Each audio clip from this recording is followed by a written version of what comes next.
What's up guys, welcome back to the channel and welcome back to another video. For those of you that don't know, my name is Antonio Matwire. I have a BMW 340i and today I will be installing a CTS Turbo cold air intake.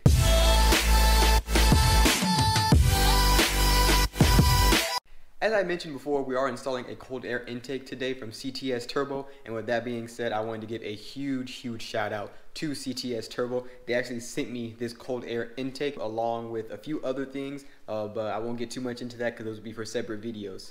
But I am super excited to be part of the CTS Turbo team. I look forward to making videos for you guys and repping your brand in the process. But with that being said, the cold air intake that I will be installing today will be linked down in the description if you would like to pick one up for yourself. So let's get right into the install. First things first, I kind of wanted to just go over everything that comes with the cold air intake and show you guys what that entails. Alright, so what you see here is everything that it comes with. It comes with some heat shields right here. It comes with these little couplings that you're going to put on either end of this tube. It comes with this massive cone. I can't wait to see what this looks like in the engine bay. It also comes with all the clamps needed, and then this actually connects to the cone, and this is the portion that like the air goes through. Along with these liners, these are gonna line the heat shield portion, and of course you got your hardware. Alright, so first you're gonna start by pulling this map sensor off. So you're gonna pull this little clip up, and then once it's out, you're gonna push down and yank this, and it should come right off just like that. Next, you're going to want to loosen this so that you can take this air box off. So this is a 6mm bolt, I believe, but I'm just going to use a flathead screwdriver to get that off. Once it's loose enough, you should just be able to shimmy it off. Just like that. I had to use two hands because it was kind of hard with one hand. But just shimmy it off like that. And then for this air box, it's held in by some grommets on the bottom. So you're just going to have to use a little bit of force to pull it out. Alright, so as mentioned before, just gonna grab this portion right here, use a little force.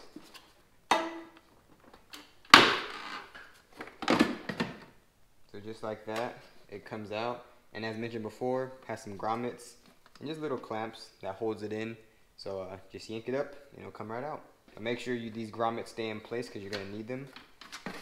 So if it comes off on the box like this, just go ahead and take it off and put it back where it belongs. But alright, there's the old air box, so we're going to go ahead and set that aside. So once you remove the air box, the next step is going to be to remove this lower portion right here.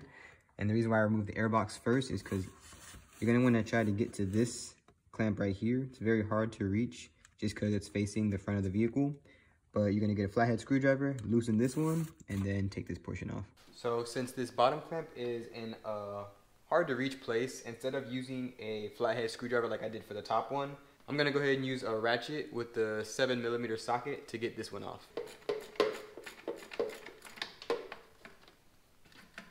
And you're going to pull straight up on it just like that. And then there is the lower portion of the intake. So at this point, you don't want anything falling in there. So what I'm going to do is grab a clean microfiber and just kind of set it just right there, just to make sure nothing falls in there. So next, we're going to remove this right here. It's a 17mm. So I'm just going to use a ratchet and just put it on there. Make sure it's going the right way, and then just take it off.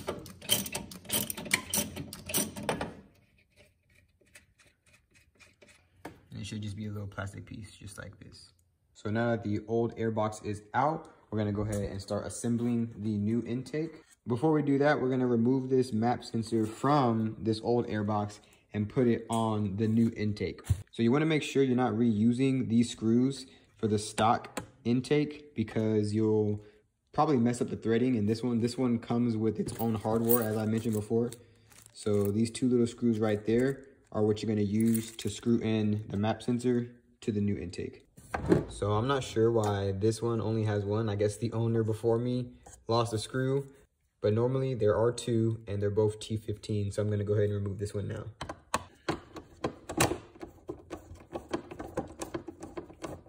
So the screws removed. Like I said, you can go ahead and get rid of that. You're not going to need it for the new one. And then carefully take out the map sensor. You want to make sure not to touch anything in here. These sensors are very sensitive. So with that being said, I'm just going to take it directly from here and install it into the new one. There's really no way you can install it the wrong way because like this is the wrong way, and as you can see, the holes don't match up. So if you see that happening, just go ahead and flip it. And then as you can see, the holes line up. So now I'm gonna take the screws in this bag and go ahead and screw it on. So to screw these in, I used a size 3 Allen key bit, but just make sure you make it nice and snug, but just don't over tighten it because you don't want to crack the plastic on this MAF sensor. All right, so now we're gonna prep the heat shield. So this essentially is gonna go in here, so that way it could block some of the heat that is generated by your downpipe and your turbo. So for this heat shield, we're gonna be using these little clips and the shortest piece of this weather stripping stuff. And it's gonna go along this edge, and then the clamps are gonna go along this edge. So go ahead and place it pretty much as far back as you can along this edge, because you wanna make sure it's blocking all the heat. And then once it's in place, you're gonna pretty much press those little clamps onto this edge, onto that little metal edge. I wouldn't say you need all 4 clamps. I put all 4 clamps on there just cause, but they seem pretty sturdy and also not very forgiving. So they seem like they're pretty hard to get off. So if you mess one up or put one in a spot that you don't like, I mean, unless you want to like scratch up this heat shield. But yeah, so pretty much once you get these clamps on there, they're very difficult to get off. So once you place them, just kind of leave them. So it'll end up looking something like that. And as previously mentioned, these clips are very hard to get off. So make sure it's exactly where you want it before you push it down. It just seemed like it was a little, it just looks like I could have gone back a hair more. And I tried to move it, and yeah, it's on there pretty good. So just make sure before you put it into place, it's exactly where you want it. But yeah, these clips are really good. So on to the next heat shield. As far as the tubing, there's a longer one and a shorter one. So this shorter one, you're gonna put along the top, and then this longer one, you're gonna put right along this side, right here. So disregard my last about putting the weather stripping on this one. I went ahead and just put all the weather stripping on this one just because it makes more sense when you set it in there. Once you set it in there, you don't want your intake, you know, rubbing against this or scraping against that. And then same with this metal portion right here, hitting this heat shield. So you want everything to be cushioned all around here. So instead of putting this one on that heat shield, I just went ahead and put it on the top of this one. So put all the tubing around this heat shield, and then you should be good, and we'll move on to the next step.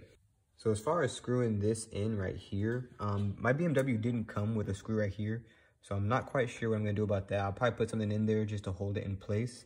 But as far as down there, it came with this. You can use the old OEM one that you took off. I'm sure you can put this down there. It's black, it blends in. So I'm guessing that's what this nut is for.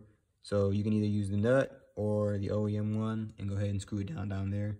Once again, I don't think it really matters. All right, so I decided to put this one back in there, but I actually torqued it too hard and it actually ended up snapping.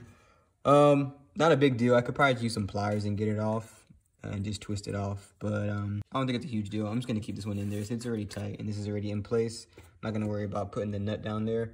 So this is a little off center though, but it's no biggie. I will find something to put in there and just kind of tighten it up so that way it doesn't move around. So I went ahead and found this screw in my toolbox. Until I can go to the hardware store and get something that fits this hole a little more appropriately, I just go ahead and use this. So there that is. It's not moving anywhere, obviously. This is a pretty good fit. It's just, I don't like how it just kind of hangs out like that. So once again, I will go to the hardware store, get something to put right there, but for right now, that'll work. All right, so now we're actually ready to assemble the intake portion. So this little portion right here is actually gonna go in this cone like so. Pretty much just gonna push it on there like that. So once you have that portion on the cone, you're gonna wanna put this little clamp on there and tighten it up to make sure that this does not come off. What I'm gonna do now is do the little cufflings for this. So this smaller cuffling is gonna go on this side, and then this bigger one is gonna go on this side. But actually, I think it'll be easier to install this big one down here already before we put this in there. So I'm gonna go ahead and remove this rag now. It served its purpose. And I'm gonna go ahead and try to fit this over here. I do recommend lining this up to where you can easily access it. So I'll probably move it over there so that way I can access it with a screwdriver or something. So let me go ahead and turn it. I went ahead and adjusted it so it's facing that way so I can get a screwdriver in there. But you're literally just gonna put this little coupling over this area and then tighten it down. So it was a little difficult to get this coupling around there just because It's a pretty big hole, so you kind of have to stretch it a little bit. You want to just make sure that it's down all the way. So I don't know if you guys can see down there.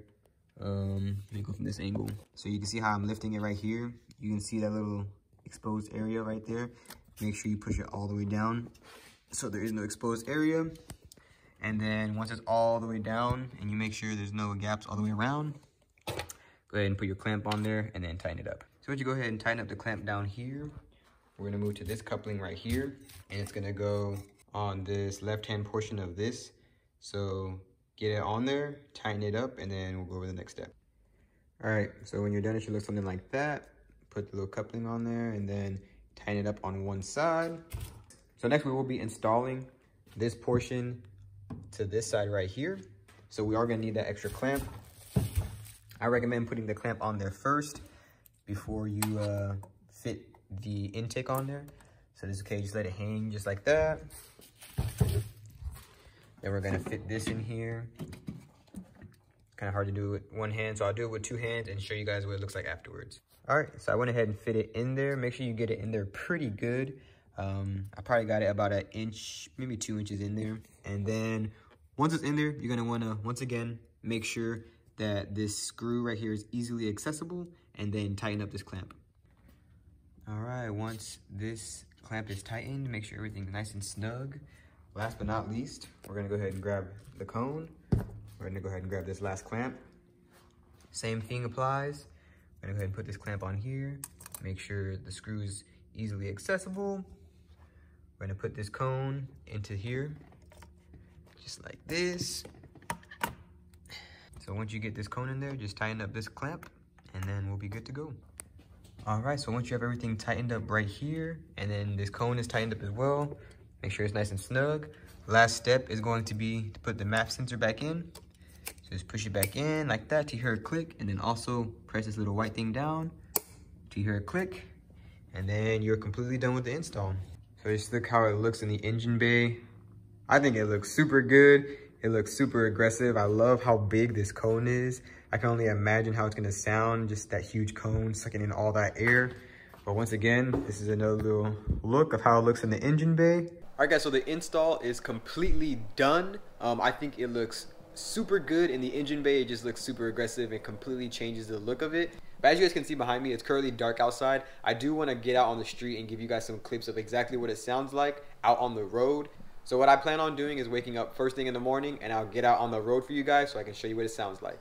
All right guys, it is the next day. I'm currently on the road. I do apologize if the camera is a bit shaky, but what I'm gonna do is go ahead and switch to the GoPro. I have a microphone hooked up to my GoPro, and just so that way you guys can see a little bit better of what's going on. So I did have to stop and get some gas, but once we fill her up, we're gonna get right to it.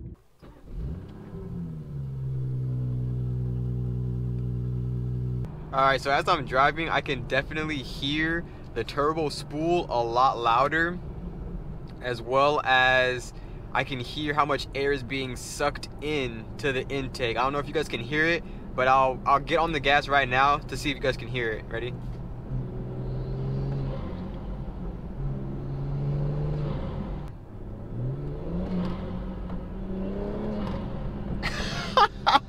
This sounds so good. Oh my gosh.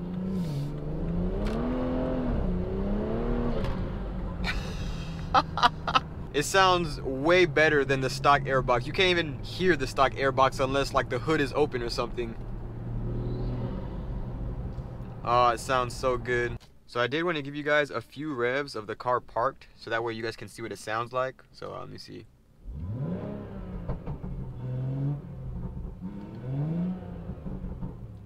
As far as the intake, I would say you can't hear it that well when the car is parked.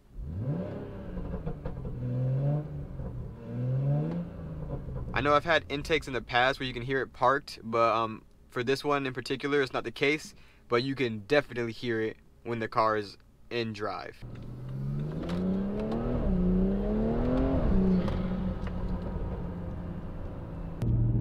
So ignore the red mark on my head. That's from where the GoPro head mount was sitting. But this intake sounds really, really good.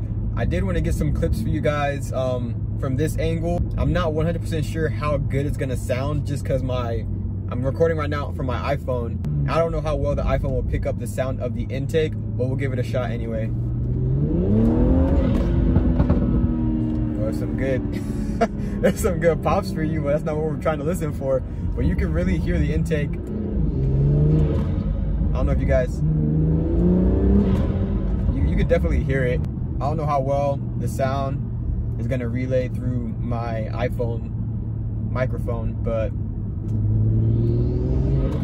oh yeah, you guys had to have heard that one. That one was really good. So yeah, hands down, 10 out of 10, recommend the CTS Turbo Intake. Just from first impression, it sounds really, really good, and not to mention it looks super aggressive and looks super nice in the engine bay as well. And just now it's making me want to hit the gas just every time, just to hear it. Like, it sounds so good. But just like that, that wraps up today's video. Once again, huge shout out to CTS Turbo for getting me this intake. So far I have absolutely no complaints. It looks good, it sounds good, and the car feels good. There will be a link down in the description of where you can get a CTS Turbo cold air intake for yourself if you would like to. If you're not already subscribed to the channel, please consider subscribing. And if you like this video or helped you out in any way, please give it a thumbs up. You don't want to miss what's to come for this car. And just like that, I'll catch you guys in the next video. Peace.